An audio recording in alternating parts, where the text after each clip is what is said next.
세계 각 나라에 보면 우리나라도 그렇지만요. 사형제도를 가지고 논란이 참 많습니다. 사형제도가 있어야 된다, 없어야 된다, 이런 논란들이 많아요. 여러분들은 어떻게 생각하세요? 우리 없어야 된다는 분도 계시고 또 있어야 된다는 분도 물론 계실 거예요. 우리 각자가 다 의견들이 분분합니다. 그런데 이 사형제도가 우리나라 같은 경우는 존재를 합니다. 그런데 실질적으로 행하지 않기 때문에 이거를 실질적 사형제도 폐지라고 얘기를 하더라고요. 그래서 사형제도가 우리나라에서는 아직 법률상에는 존재를 하지만 그게 실질적으로 이렇게 진행되지는 않습니다. 제가 왜 사형제도 얘기를 말씀을 드렸냐면 이 사형제도에 대해서 여러분과 이렇게 논의를 하려고 하는 게 아니라 이 사형제도가 생기게끔 된 원인이 어딨나 가만히 보니까 성경에서 오늘 그 원인에 대해서 말씀을 해주고 있더라고요. 오늘 성경은 그 사형제도에 대한 어떤 직접적인 원인이 이 살인이라는 어떤 사건으로 인해서 일어난 것을 우리가 볼 수가 있습니다. 여러분, 죄를 지은 인간의 그 최초의 행위가 뭐냐면 살인이에요, 살인. 창세기 4장 8절에 보면 가인이 그 아우 아벨을 쳐 죽였느니라 이렇게 되어 있습니다. 또 4장 23절에서는 람에게 아내들에게 이르되 아다와 실라여 내 목소리를 들으라. 람에게 아내들이여 내 말을 들으라. 나의 상처로 말미암아 내가 사람을 죽였고 나의 상함으로 말미암아 소년을 죽였도다. 보세요, 여러분. 시간이 지나갈수록 사람을 죽이는 것이 너무 흔한 일이 돼버렸던 것입니다. 어디 그뿐인가요? 오늘날 와서는 자살하는 경우도 참 많이 있습니다. 언젠가 뉴스 보니까 최근 뉴스예요. 20대가 옥상에서 이렇게 투신자살한 거 떨어졌는데 어디 위에 떨어졌어요? 지나가던 70대 어르신 위에 떨어졌어요. 그럼 우리 흔히 그러죠. 죽으려면 지 혼자 죽지 왜 남까지 끌어들이냐고. 그만큼 요새 자살하는 또 이 자살 사이트를 통해서 만나서 동반 자살하는 그런 젊은이들도 참 많이 있습니다. 너무나도 이러한 일들이 많이 생겨나고 있어요. 이러한 현실 속에서 우리 주님의 이 산상수훈을 통해서 우리에게 의로운 생활에 관해서 말씀을 하시는데 그 첫 번째 의로운 생활이 뭐냐? 살인하지 말라라는 거예요. 살인하지 말라. 그래서 오늘 본문도 그렇게 시작을 하잖아요. 여러분 21절에 옛사람에게 말한 바 살인하지 말라. 누구든지 살인하면 심판을 받게 되리라 하였다는 것을 너희가 들었으나 이렇게 시작이 되어집니다. 방금 읽은 말씀을 통해서 본다면 아마도 이 당시에 하나님의 백성들은 스스로 성경을 읽어서 하나님의 말씀에 대한 교훈을 얻거나 그것을 실천하는 그런 삶이 아니라 오로지 그들이 성경 하나님의 말씀에 대해서 알 수 있는 것은 뭐였느냐? 바리새인들을 통해서 서기관들을 통해서 그 듣는 이야기, 그 듣는 하나님의 말씀을 통해서 이들이 알 수밖에 없었다라는 겁니다.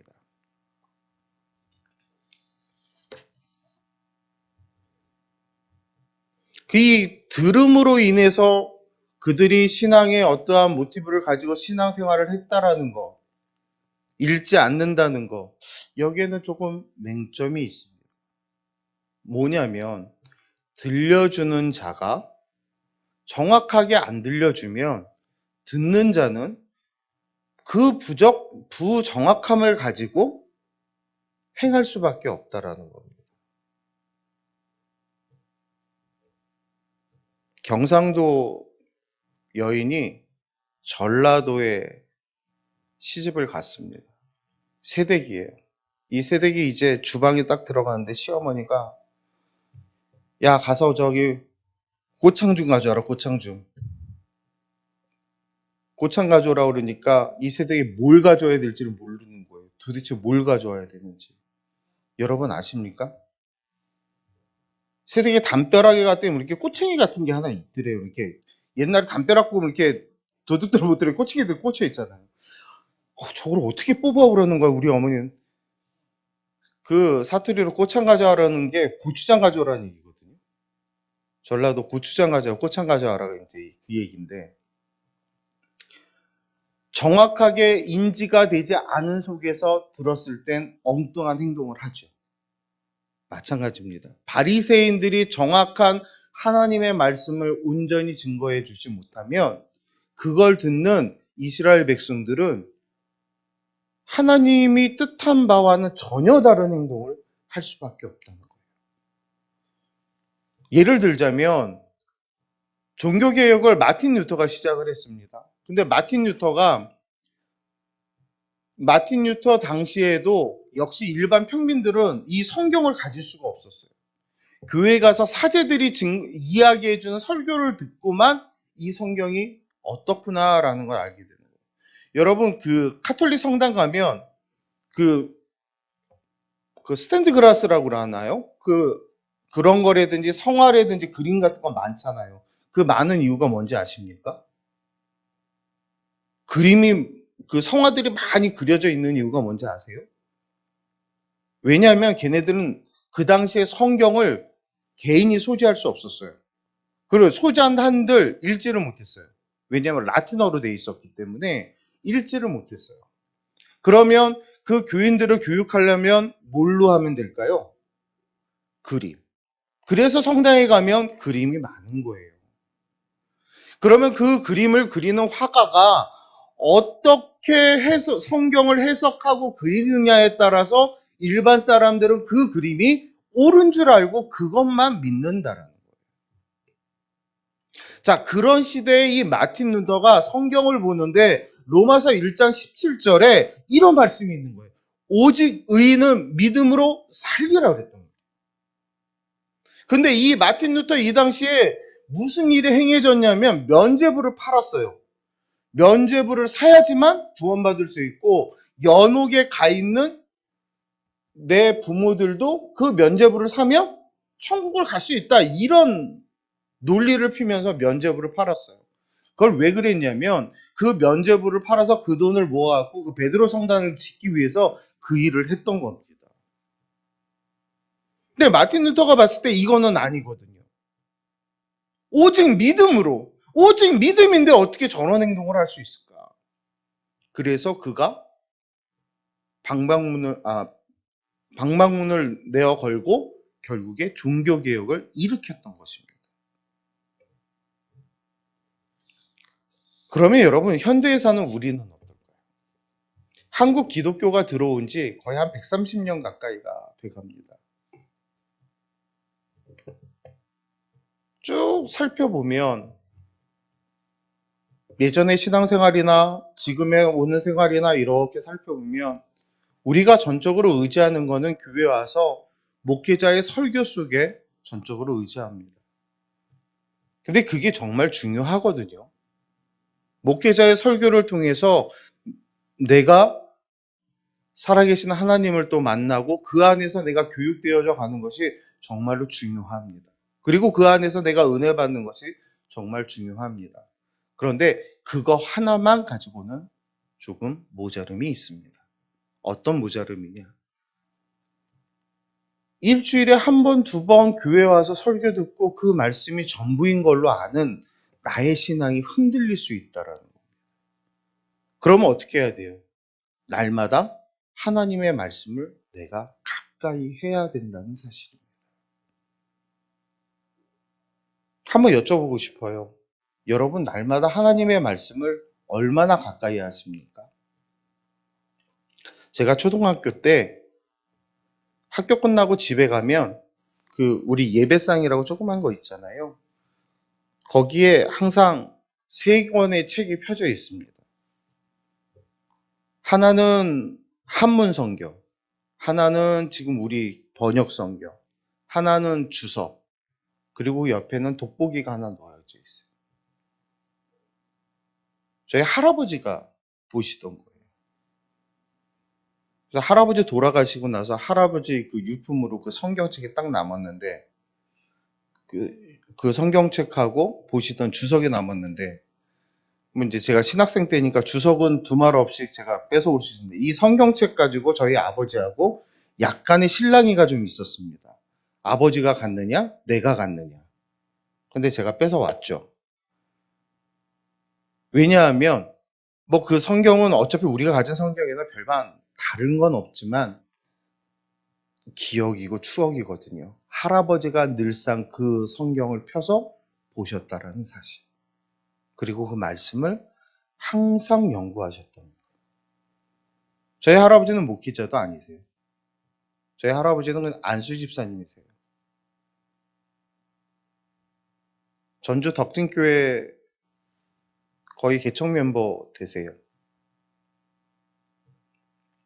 그런 분인데 매일같이 성경을 손에서 놓지 않는 훈련을 보여주셨다라는 거예요. 오늘 여러분은 어떠십니까?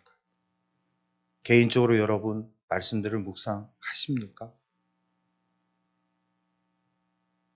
그리고 그 말씀대로 살려고 여러분 애쓰고 수고하십니까? 그리고 그 말씀을 서로 간에 믿음의 형제 자매들끼리 서로 나누십니까?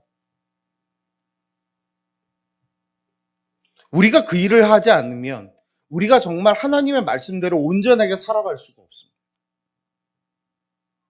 이 당시 많은 사람들도 그저 말씀을 듣는 것으로 만족하다 보니까 문제가 발생된 거예요. 바리새인과 서기관들이 하나님의 말씀을 잘못 가르치며 그들은 잘못된 대로 그냥 따라갔다라는 거예요. 그러다 보니 성경 곳곳에 보면 사복음서 곳곳에 보면 어떻습니까? 예수님이 가르치실 때에 그 백성들이 생각할 때에 바리새인이나 서기관들이 가르치는 것과 다르더라라는 얘기가 많이 나오지 않습니까? 그 말씀에 권위가 있더라 많이 나오지 않습니까? 그것은 결국에 바리새인들의 서기관들의 그 가르침이 잘못됐다라는 걸 알 수 있는 대목인 것입니다. 이 살인에 관해서도 살인하지 말라 하나님이 이렇게 말씀하셨어요. 살인하지 말라. 그런데 바리새인들이 그 뒤에다 뭐라고 붙였냐면 누구든지 살인하면 심판을 받게 되리라 라는 단서 조항을 붙입니다. 그러니까 뒤에 나오는 말은 순전히 바리새인들이 해석한 거예요. 여기에서 말하는 심판은 하나님의 심판이 아니라 세상 법정의 심판을 받게 된다는 겁니다.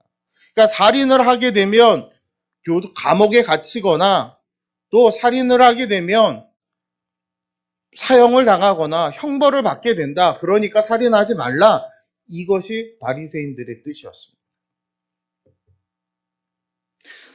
여러분 우리가 살인하지 말아야 되는 이유가 이 바리새인들이 이야기하는 것처럼 감옥에 가고 아니 심지어는 사형까지도 당할 수 있는 그런 제목이기 때문에 우리가 살인하지 않는 겁니까?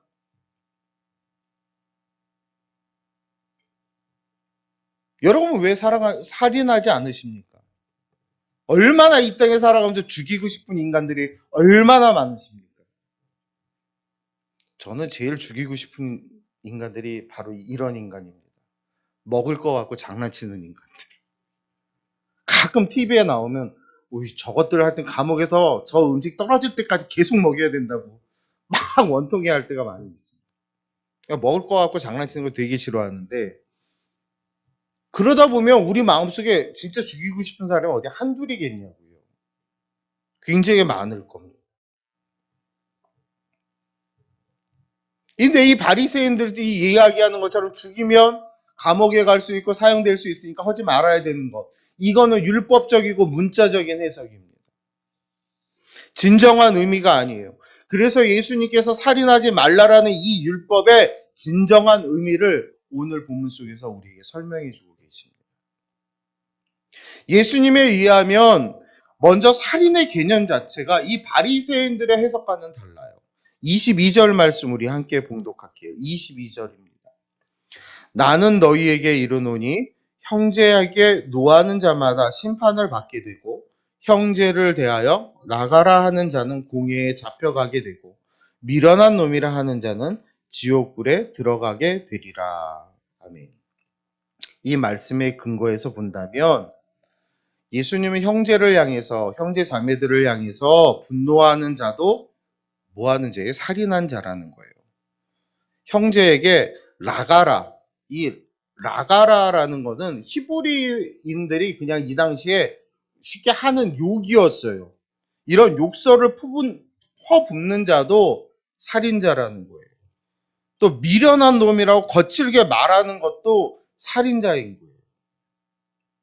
그러니까 살인에 대해 예수님의 견해는 실제로 사람을 죽이는 행위를 말씀하시는 것이 아니라 그 마음속에 간직하고 있는 감정, 그 말을 할 때에 그 남을 미워하는 그 감정, 거기서부터 살인의 시작이라고 말씀을 하고 계신 것입니다. 여러분, 요한일서 3장 15절에 보면 그 형제를 미워하는 자마다 살인하는 자니 살인하는 자마다 영생이 그 속에 거하지 아니하는 것을 너희가 아는 바라. 즉 미움과 분노는 살인의 시작이라는 겁니다. 꼭 사람을 직접적으로 가서 뭔가 위해를 가하고 정말 뭔가를 실행해서 죽여야지만 살인이 아니라 그 마음속에 이미 그를 미워하는 그 자체, 거기서부터 살인이 시작되었다라는 거예요.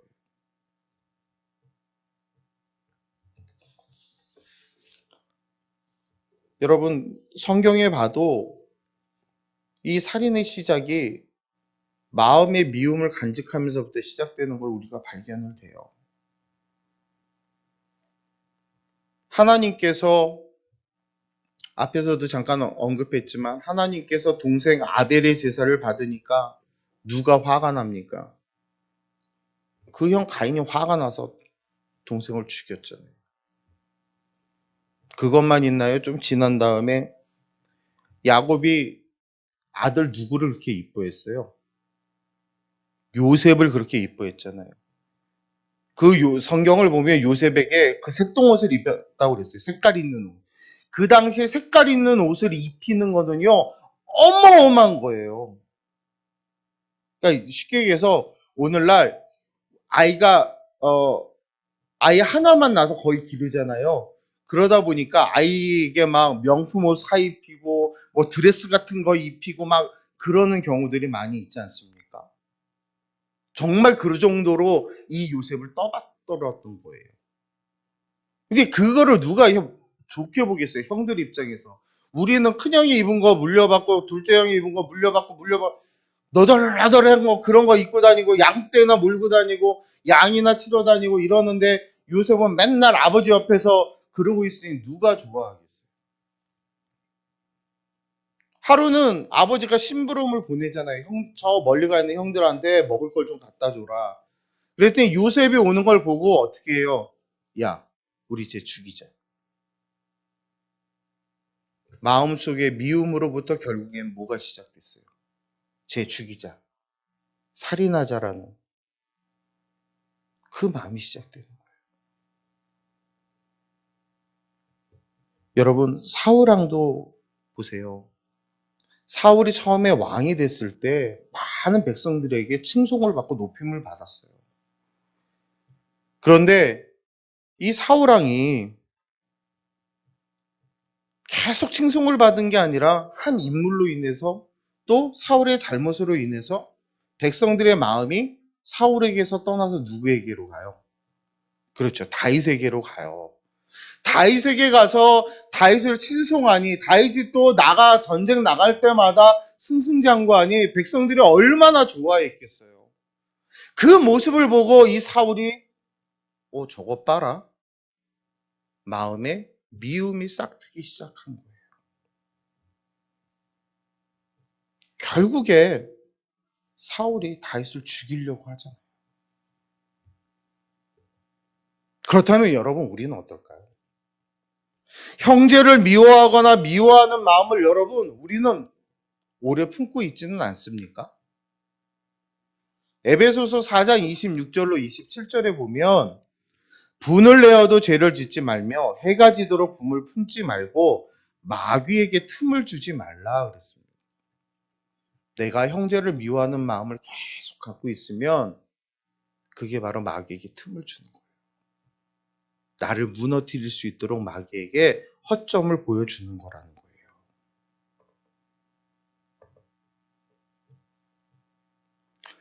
예수님은 형제를 향해서 나가라, 미련한 놈, 이렇게 말하는 게 살인의 시작이라고 했는데, 우리가 사용하는 말 가운데도 얼마나 살인을 많이 저지르고 있습니까? 우리의 말이 여러분 무서운 파괴력을 가지고 있는 거예요. 그래서 사도 야고보는 혀는 능히 길들일 사람이 없나니 쉬지 아니하는 악이요 죽이는 독이 가득한 것이라 그랬습니다. 잠언에서는요, 죽고 사는 것이 혀의 권세에 달렸다라고 말씀을 하고 있습니다. 우리가 어떤 말을 하느냐에 따라 한 사람을 죽일 수도 있고 살릴 수도 있습니다. 사랑하는 성도 여러분, 우리는 매사에 말 조심해야 됩니다. 말에는요, 사람을 죽일 수 있는 독이 있습니다. 우리가 흔히 하는 말 중에 난 이래봐도 뒤끝 없어 라고 하는 말이 있습니다. 이게 제일 무서운 말입니다. 제가 아는 권사님이 그 당시에 제가 있던 교회에 가장 큰 어른이셨어요. 그 당시에 84세인가 5세인가 그렇게 됐는데, 이제 성격이 괄괄하세요. 근데 진짜 이렇게 뭐 일 있으면 막 큰 소리 치고 혼내셔야 돼요. 그렇다고 해서 그걸 막 질질 끓고 뭐 그거를 뒷전에서 뭐 이러시는 분은 아니에요.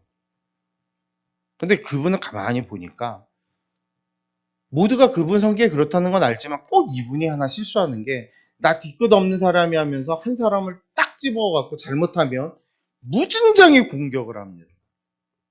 그러면 그 소리를 듣는 상대방의 마음은 어떻게 되겠냐고요. 정말 그 소리를 들은 집사님 한 분이 교회를 안 오셨어요. 그럼 어떻게 해요? 쫓아가야지. 아유, 무슨 일 있으세요? 목사님 말씀 안 하세요. 그럼 한참 예배드리고 한참 얘기하다 보면 그 얘기 하시는 거예요. 결국에.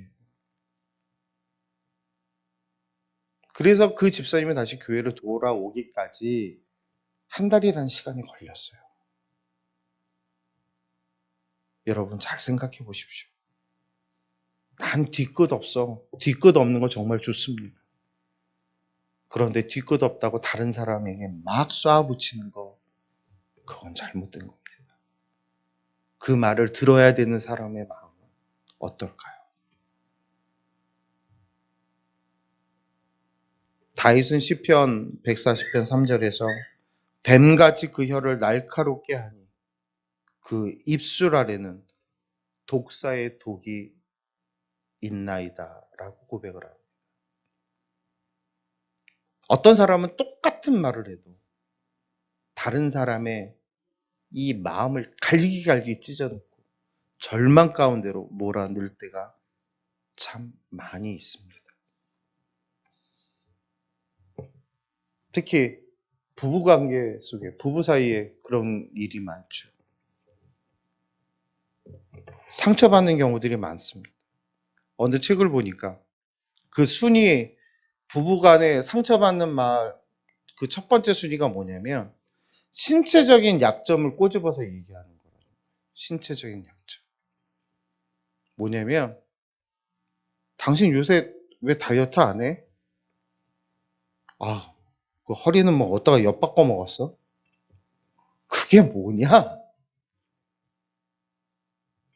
아휴, 야, 그 몸을 해갖고 올 연말에 모임에 나갈 수나 있겠냐? 이런 말이라는 거예요. 제가 어제 그래서 삐졌잖아요. 아니, 저녁 먹고 이렇게 과자가 보이길래 쓱 갔다가 먹으려고 싹 했더니 딱 찌르면 한다는, 먹지 마! 아니, 먹으려고 사다 놓은 과자를 못 먹게 하면. 아, 그러더니 저희 막내가 저녁을 안 먹고 있다가, 배가 고프네. 그러더니 사발면을 하나 큰 걸 들고 오더니, 이거 몇백 칼로리인데 이거 먹으면 엄마한테 혼나겠지? 그러면 지금 엄마를 보는 거예요. 그래서 엄마도, 야, 먹지 마! 그러면 아빠가 좀 그래, 아빠가 조금 먹어줄까? 그랬더니, 둘 다 나가! 아, 이 신체적인 발언을 하지 말아요. 두 번째는, 가정 환경에 대한 얘기를 하지 말래요. 야, 당신네 집은 왜 그래? 당신네 집안은 왜 그래? 이런 말 절대 하지 말라요. 서로가 다 아는 사실이에요. 그런데도 다른 사람이 지적을 하면 그게 마음의 상처가 된다는 거예요. 사랑하는 성도 여러분, 우리는 언어 생활이 잘 통제돼야 돼요. 우리 청년들도 마찬가지예요. 우리 남자 청년들 자매들 보고 왜 이렇게 살쪘어? 이런 얘기 함부로 하면 안 돼요.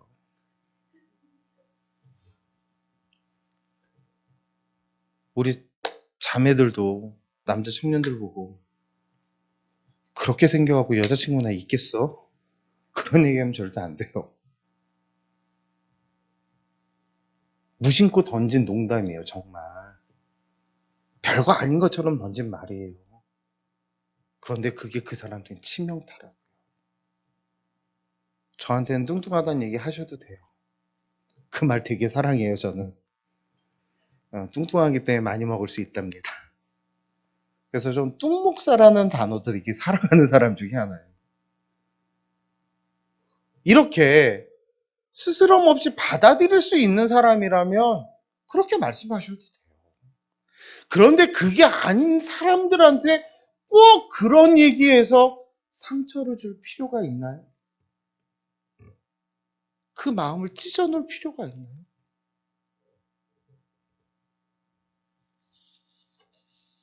그것으로 인해서 그 사람이 죽음에 내몰린다면 여러분 그 책임 지시겠습니까?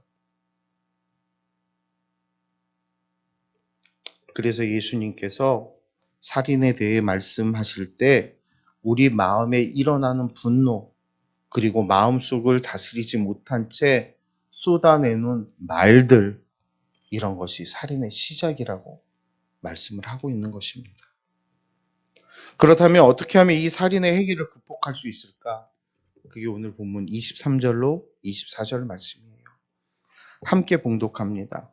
그러므로 예물을 제단에 드리려다가 거기서 내 형제에게 원망 들을 만한 일이 있는 것이 생각나거든 예물을 제단 앞에 두고 먼저 가서 형제와 화목하고 그 후에 와서 예물을 드리라. 즉 그런 일이 있으면 먼저 화해하라는 겁니다. 예배 드리는 일은 매우 중요한 일이에요. 예배의 중요한 것이 여러분 형식이 아닌 예배자의 마음임을 여러분 아셔야 됩니다.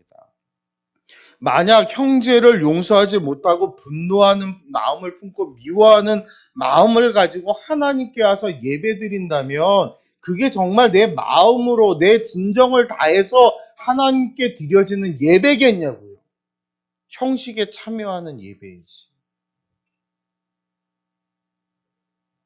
그래서 하나님은 먼저 가서 형제와 화목하고 그 후에 와서 예물을 드리라 말씀하십니다. 여러분 구약의 사무엘상 15장에 보면 사울이 하나님으로부터 아말렉 사람과 그 아말렉에 속해 있는 모든 육축을 진멸하라 이렇게 명령을 받습니다. 그런데 사울이 그 중에 육축을 몇 마리 남겨요. 남긴 이유는 이겁니다. 그것을 남겨서 하나님께 제사 드리기 위해 남겼다 이러한 핑곗거리로 이야기를 합니다. 이 이야기를 들은 사무엘이 그 왕 사울에게 아주 유명한 말을 남기죠. 순종이 제사보다 낫고 듣는 것이 수양의 기름보다 나으니. 예배의 영광은 형식적인 참여에 있는 것이 아니라 또 좋은 예물을 드리는 것이 아니라 그 예배에 참여하는 자의 마음, 온전히 하나님을 향한 그 마음이 중요하다라고 이야기하고 있는 거예요. 물론 예배의 형식 중요하기도 합니다.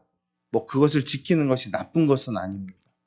하지만 형식은 얼마든지 그 상황과 여건에 따라 바뀔 수도 있습니다. 그러나 그거보다 더 중요한 것은 그 예배에 참여하는 자의 마음가짐이라는 것입니다. 우리의 마음이 정말 하나님께로 향하여져 있느냐라는 거예요.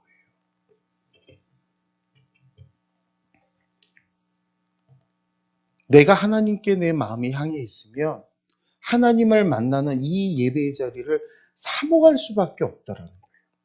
어떻게 해서든지 나오려고 한다라는 거예요. 사랑하는 자를 만나기 위해, 사랑하는 분을 만나기 위해 나오려고 한다는 거예요. 저는 연애를 짧게 했습니다. 연애를 12년밖에 안 했습니다. 죄송합니다. 18살에 만나서 30에 결혼했습니다. 12년밖에 안 했어요. 짧죠?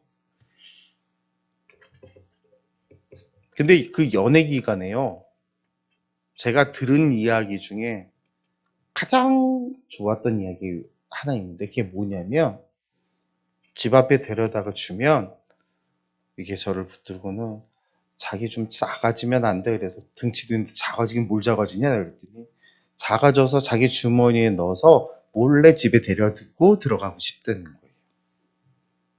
항상 같이 있고 싶다라는 마음. 여러분이 하나님을 사랑하십니까? 형식적인 아닌 마음의 사랑이 정말 있으시냐고요. 이 예배의 자리에 나올 때 그 사랑하는 하나님을 만나기 위해 그 마음이 애절하고 간절하고 그를 향하고 계시냐고요. 내가 직분자이기 때문에 나오는, 내가 교인이기 때문에 나오는 그런 형식적인 예배 말고요. 정말 하나님을 향한 예배예요.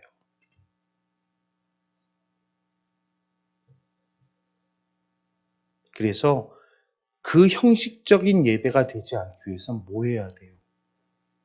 내가 화해하지 않은 부분이 있다면 화해하고 오라는 거예요.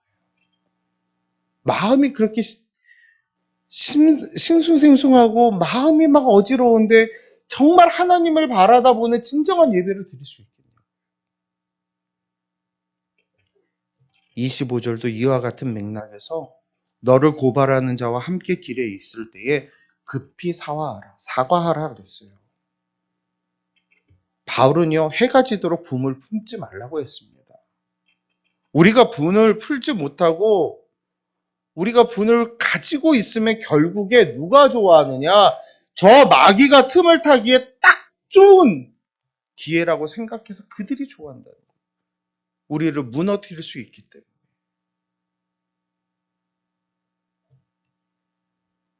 만약 화해할 일이 있는데 화해하지 않은 채 분을 품거나 미움을 가지고 있다면, 그렇다면 그 사람은 어떻게 될까요? 26절에 진실로 내게 이르노니 내가 한 푼이라도 남김이 없이 다 갚기 전에는 결코 거기서 나오지 못하리라 말씀하십니다. 즉 화해하지 않는 사람은 하늘나라 법정에서 결코 자유함을 얻을 수 없다라는 겁니다. 사랑하는 여러분, 혹 여러분의 마음속에 미워하는 사람이 없는지 한번 이렇게 들여다보세요. 그 사람을 생각하면 화가 머리 끝까지 치밀어서 도저히 용서할 수 없는 그런 사람이 혹 있지 않나 한번 생각해 보세요. 만약 그런 마음을 가지고 이 자리에 앉아 있다면 오늘 여러분을 향해서 하시는 하나님의 그 말씀과 그 음성에 귀를 기울이시기 바랍니다. 그리고 행하세요. 너희가 분을 품고 미워하는 마음을 가진 것은 살인하는 행위다. 그러므로 먼저 화해하라. 이것이 우리에게 들려주시는 하나님의 음성일 줄로 압니다. 살인은 사람을 죽이는 행위만 살인이 아니라 우리가 분을 품고 미워하는 마음을 가져도 또 남에게 상처 주는 독소를 내 품어도 거기서부터 살인의 시작임을 우리는 늘 명심하고 있기를 바랍니다. 하나님 앞에 나올 때 우리는 먼저 형제와 화해하고 미워하는 마음을 거두고 우리의 언어 생활을 통제할 줄 아는 그런 성숙된 그리스도인의 모습을 갖춰가는 우리 모두가 되기를 원합니다. 이 시간에 우리 모두가 서로를 용서하고 서로가 화해하며 하나님의 은혜 속에서 함께 주의 이 몸된 교회를 섬기며 주의 나라와 그 일을 위해 살아가는 주의 거룩한 백성들이 다 되시기를 주의 이름으로 축원합니다.